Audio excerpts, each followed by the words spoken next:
The Department of Water Resources knows how important it is for the public to have access to high-quality education about California's water and water science topics. One way that we do this is through educator workshops. We work with a variety of different community partners to invite teachers to come and learn from DWR scientists and also to receive training in the Project WET curriculum. Climate change is a core value within DWR.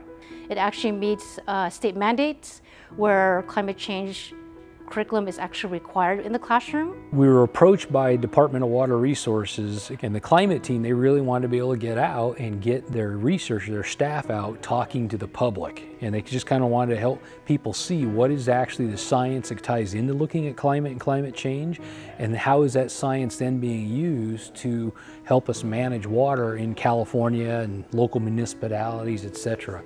I think what they like about the types of workshops is because, when you're working with students, they can't be sitting through a lecture for an hour or a PowerPoint. And so a lot of these activities are actually hands-on. So it gives the ability of not only just getting up and moving around, which are good for kids, but it teaches them the ability to collaborate, because a lot of these activities are actually work based on in a group type of setting. Some of these activities also has something about being done over time. So it's kind of important, just like climate change, you're recording data and observations over time. So sometimes they'll start a particular activity in the beginning of the year and then see what the results are by the end. Just like our students, we're big kids. Get outside and experience it. Once you do it and you thrive and love, enjoy it, then it easily transfers over to the kids. So how do we get this environment on a Saturday into teachers who are busy with other things in life as well? It's somehow bring it into the district and say, here's an opportunity just to go play. Because the best way to learn is play.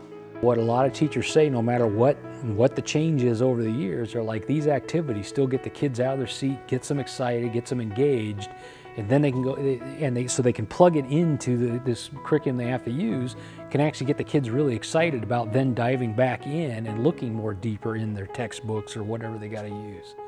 I keep coming mainly because I get more information, because I get to hear different speakers and they update their stuff. And I also am able to tell other people what I've done with the activities and extended on and made it, work for my grade level. So I love spending days with Project WET.